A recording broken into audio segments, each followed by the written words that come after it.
Perkenalkan, nama saya Tamardan Sarsina Tobe dengan NIMDA 00303018, kelas C semester 2, program studi Sosiologi, Fakultas Ilmu Sosial dan Politik, Universitas Nusa Cendana.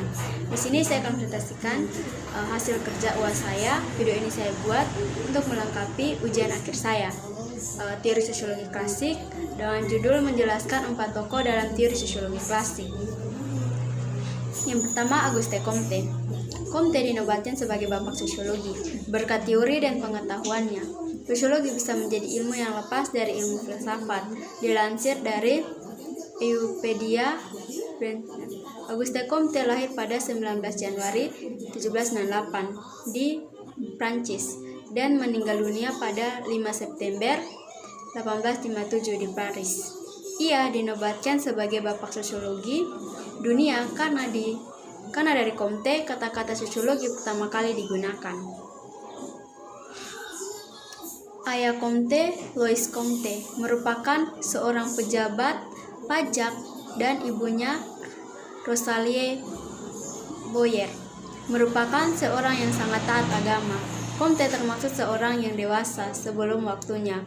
Pasalnya di usia dini, dia harus ikut menentang republikme dan ekspetisme yang terjadi di Prancis. Comte kemudian masuk sekolah pada 1814 di Prancis. Sekolah tersebut dulunya untuk melatih insinyur militer, namun kemudian diubah menjadi sekolah umum untuk pengetahuan umum. Hanya bertahan 2 tahun. Comte harus berpindah sekolah pada 1816. Di sana tempat baru Comte mendapatkan ilmu pengetahuan, matematika, dan jurnalistik. Comte juga menghabiskan waktu dengan membaca buku filsafat dan sejarah. Dirinya sangat tertarik dengan para pemikir beberapa tataan dan sejarah manusia. Di Paris, Comte mendapatkan seorang teman, yaitu Henriques de Saint-Simon, seorang reformis sosial Prancis dan salah satu pendiri sosialisme. Comte dan Saint memiliki pemikiran yang sama. Bahkan beberapa artikel dari Comte diterbitkan oleh Saint-Simon. Sering berjalannya waktu, Comte merasa berbeda tujuan, terlebih mengenai sudut pandang dan latar belakang ilmiah. Akhirnya Comte memutuskan untuk tidak bekerja sama dengan Saint-Simon. Tahun 1826, Comte mulai melakukan pengenalan ilmiah sistem filsafat positif. Bahkan pada 1828 hingga 1829, dirinya berhasil mempublikasi filosofi positif pada sebuah buku yang berjudul Cours de Philosophie Positif dari tahun 1832 hingga 1842. Comte merupakan seorang pengajar dan penguji di beberapa sekolah. Namun pada tahun terakhir dirinya bertengkar dengan pihak sekolah dan harus kehilangan pekerjaannya.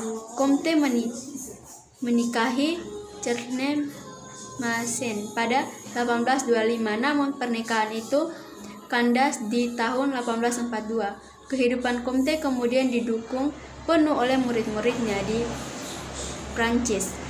Comte menghabiskan waktunya dengan menyusun beberapa karya bebas lainnya. Bahkan dirinya menyelesaikan formula sosiologinya. Seluruh karyanya menekankan moralitas dan kemajuan moral sebagai pengetahuan dan upaya manusia, sekaligus memberikan penjelasan tentang pemerintah atau organisasi politik yang diperlukan.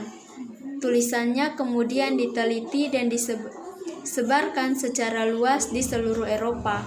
Banyak intelektual yang kemudian menerjemahkan dan memusnahkan karyanya. Comte meninggal dunia karena penyakit kanker yang dideritanya pada tahun 1857. Di lindungannya, Comte terkenal dengan pribadi yang keras kepala dan egois. Namun hal ini diseimbangkan dengan semangatnya untuk menyejahterakan manusia melalui ide-ide pemikirannya. Dia mengabadikan dirinya tanpa lebih untuk menyebarkan dan mengenalkan pahamannya dalam upaya meningkatkan masyarakat. Konsep yang ditawarkan oleh Comte, pemikir Comte. Bagi Comte, pengalaman pengetahuan manusia, baik perseorangan maupun secara keseluruhan, melalui 3 zaman. Baginya perkembangan berikut 3 zaman ini merupakan hukum yang tetap. Zaman teologis. Zaman ini manusia percaya bahwa di belakang gejala-gejala alam terdapat kuasa adikrati yang mengantar fungsi dan gerak gejala tersebut. Di sini orang-orang percaya bahwa mereka berada pada titik yang lebih tinggi daripada makhluk-makhluk insan biasa. Pada zaman teologis ini bagi menjadi 3, yaitu analisme, politisme, dan ontologisme.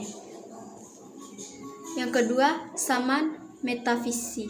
Pada zaman ini manusia hanya sebagai tujuan pergeseran dari tahap teologis. Sifat yang khas adalah kekuatan yang tadinya bersifat adil kodektif diganti dengan kekuatan yang memiliki pengetahuan abstrak yang diisi dengan alam. Ketiga, zaman positif. Ini dianggap Comte sebagai zaman tertinggi dari kehidupan manusia. Pada zaman ini manusia membatasi dirinya dalam penyelidikannya pada fakta-fakta yang ada atas dasar observasi dan penggunaan rasionalnya. Manusia berusaha menetapkan relasi atau hubungan persamaan sesuai urutan yang tepat dan fakta. Yang kedua adalah Emile Durkheim. Durkheim dilahirkan di Prancis, lahir 15 April 1858, meninggal 19 November 1917. Yang terletak, ia berasal dari keluarga Yahudi Prancis yang saleh. Ayah dan kakeknya adalah rabi. Hidup Durkheim sendiri sama sekali sekuler. Malah kebanyakan dari karyanya dimaksudkan untuk membuktikan bahwa fenomena keagamaan berasal dari faktor-faktor sosial dan bukan ilmiah. Namun latar belakang Yahudinya membentuk sosiologi. Sehingga banyak mahasiswa dan rekan kerjanya adalah sama Yahudi dan seringkali masih berhubungan darah dengannya. Durkheim adalah mahasiswa yang cepat matang. Ia masuk ke École Normale pada tahun 1879. Angkatannya adalah salah satu yang paling cemerlang pada abad ke-19 dan banyak teman sekelasnya seperti Jane Johnson dan Henry Bergson kemudian menjadi tokoh besar dan kehidupan intelektual Prancis di Ernst Durkheim. Belajar dari bawah Freud dan seorang pakar ilmu klasik yang berpendapat ilmu sosial. Pada saat yang sama ia membaca karya-karya Auguste Comte dan Herbert Specht. Jadi Durkheim tertarik dengan pendekatan ilmiah terhadap masyarakat sejak awal karirnya. Ini adalah konflik pertama dari banyak konflik, ialah dengan sistem akademik Prancis yang tidak mempunyai kurikulum ilmu sosial pada saat itu.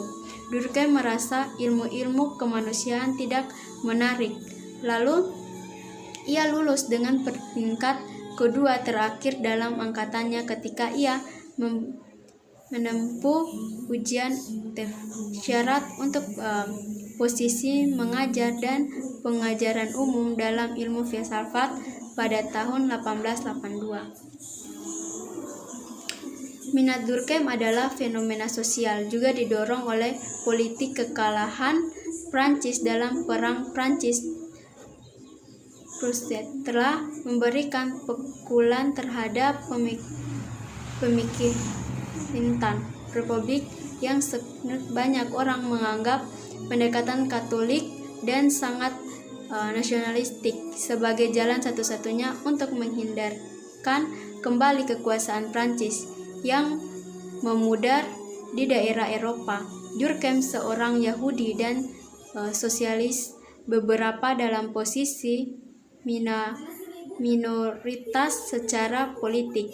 Suatu sistem yang membentuk secara politik peristiwa pada 1894 hanya memperkuat siapakah sebagai seorang aktivis. Seorang yang berpandangan seperti Durkheim tidak mungkin memperoleh pemahaman akademik yang terpenting di Prancis, dan karena itu setelah belajar sosiologi selama setahun di Jerman, ia pergi ke Berkeley pada 1887 yang saat itu baru saja membuka pusat pendidikan guru yang pertama di Prancis. Di sana ia mengajar pedagogi dan ilmu sosial, suatu posisi baru di Prancis.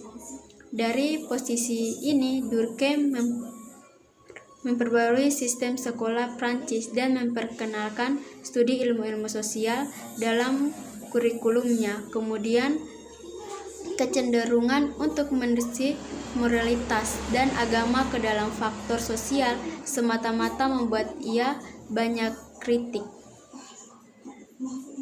Pada tahun 1890-an adalah masa kreatif Durkheim. Pada 1893 ia menerbitkan Pembagian Kerja dalam Masyarakat, pernyataan dasarnya tentang hakikat masyarakat, manusia, dan perkembangannya. Pada 1895 ia menerbitkan aturan-aturan metode sosiologis, sebuah manifesto yang menyatakan apakah sosiologi itu dan bagaimana ia harus dilakukan. Ia pun mendirikan jurusan sosiologi pertama di Eropa di Universitas Berkeley. Pada 1896, ia menerbitkan untuk menekan dan mempublikasikan tulisan-tulisan dari kelompok yang kian bertambah dari mahasiswa dan rekan. Ini adalah sebutan yang digunakan untuk kelompok mahasiswa yang mengenakan program sosiologi. Dan akhirnya pada tahun 1897 ia mendirikan Bunuh Diri, sebuah studi khusus yang membuat contoh tentang bagaimana bentuk sebuah monografi sosiologi. Konsep penting: sistem sosial, fakta sosial, solidaritas sosial, anomie, posisi agama sebagai lembaga sosial, positifme, metode kuantitatif, lembaga, negara, agama, adat, budaya, dan hukum. Yang ketiga, Max Weber. Max Weber lahir di Jerman 21 April 1864, meninggal di Jerman 14 Juni 1920. Adalah seorang ahli politik, ekonomi, geografi, dan sosiologi, dan administrasi negara modern.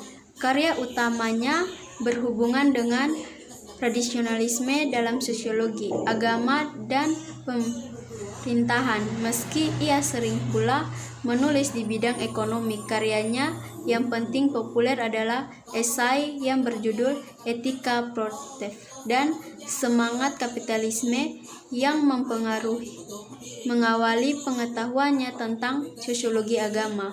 Weber berpendapat bahwa agama adalah salah satu alasan utama bagi perkembangan yang berbeda antara dua Barat dan Timur. Dalam karyanya yang terkenal ialah Politik Weber mendefinisikan negara sebagai sebuah lembaga yang memiliki monopoli dalam penggunaan kekuasaan fisika rasa, sebuah definisi yang menjadi penting dalam studi tentang ilmu politik Barat modern.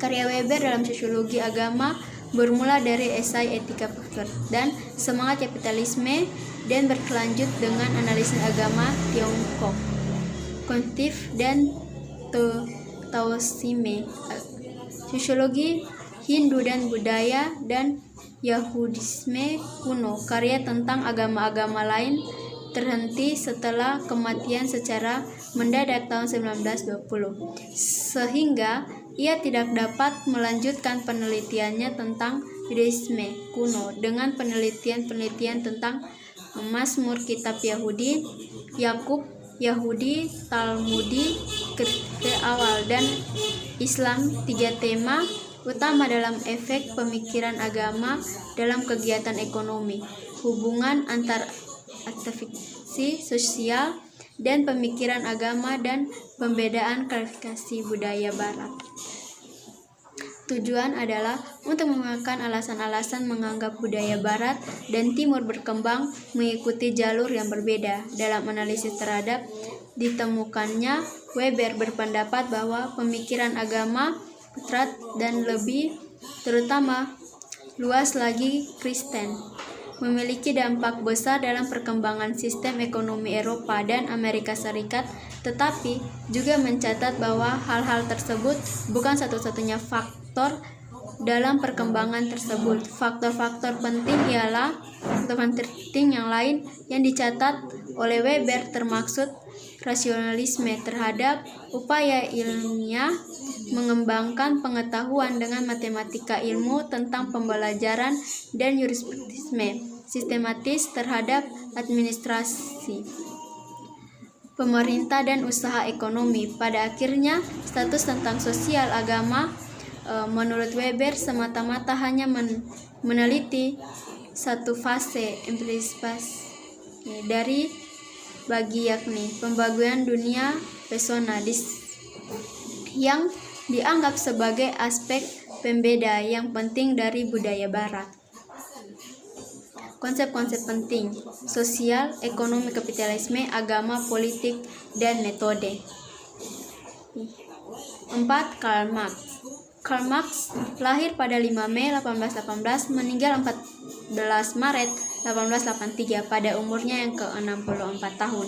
Adalah seorang filsuf, ekonomi sejarah, pembuatan teori politik, sosiologi, jurnalis, dan seorang revolusioner asal Jerman. Lahir di Trier dalam keluarga kelas menengah, Marx belajar hukum dan filsafat.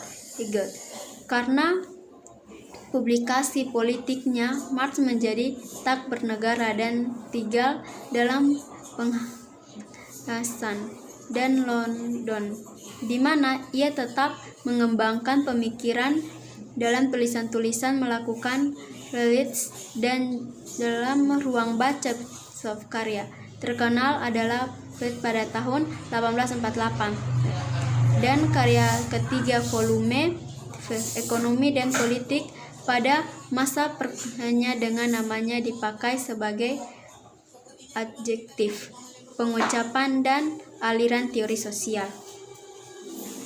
Teori-teori Marx tentang masyarakat, ekonomi, dan politik yang secara kolektif dimengerti sebagai Marxisme menyatakan bahwa umur manusia berkembang melalui perjuangan kelas. Dalam kapitalisme, benefit ilmu sendiri berada dalam konflik antar kelas.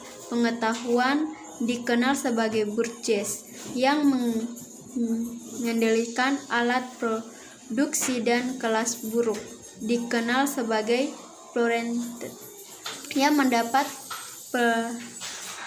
peralatan dengan menjual tenaga buruh mereka sebagai balasan untuk upah. Menunjukkan kesepakatan kritis yang dikenal sebagai materialisme sejarah. Marx memprediksikan bahwa seperti sistem sosioekonomi sebelumnya, kapitalisme memproduksi keterangan internal yang akan bertujuan untuk menghancurkan diri dan digantikan oleh sistem baru, sosialisme. Bagi Marx, antagonisme kelas di bawah kapitalisme yang merupakan bagian dari ketidakstabilan dalam alam. Kecenderungan kritis kemungkinan akan membuat penaklukan mereka terhadap kekuasaan politik. dan kekuasaan menghimpun bebas. Marx aktif mendorong penerapan berpendapat bahwa kelas tenaga kerja harus merevolusi. Marx dianggap sebagai salah satu tokoh paling berpengaruh dalam sejarah manusia. Dalam karya dipuji sekaligus dikritik. Karya di dalam ekonomi menjadi dasar bagi sebagian besar pemahaman tentang kerja pada saat ini dan hubungan dengan model. Dan kemudian pemikiran ekonomi beberapa intelektual atau buruk, seniman, dan partai politik di seluruh dunia dipengaruhi oleh karya Marx. Dengan beberapa pihak metafisika dan mengembangkan gagasan-gagasan Marx biasanya disebut sebagai salah satu arsitek utama dari ilmu sosial modern. Marx masih menulis artikel untuk pada tahun 1859, Marx menerbitkan Konkret Ekonomi Politik, karya ekonomi seriusnya. Karya tersebut berisi pratinjau karya 3 volume Das Kapitalisme yang ditujukan untuk terbitnya pada tanggal berikutnya. Dalam sebuah konsep tentang etika ekonomi politik, Marx menjelaskan teori nilai berupa yang diajarkan oleh David Ricardo. Karya tersebut meraih sebutan besar dan edisi tersebut dulu cepat. Konsep-konsep penting: idealisme Hegel, materialisme historis, hukum perkembangan masyarakat, kritik atas kapitalisme, sosiologi sosial dan ekonomi, agama, kesadaran palsu, konflik kelas, masyarakat tanpa kelas, revolusi Lenin, sosial kritis. Ya, mungkin itu yang dapat saya presentasikan untuk kita semua.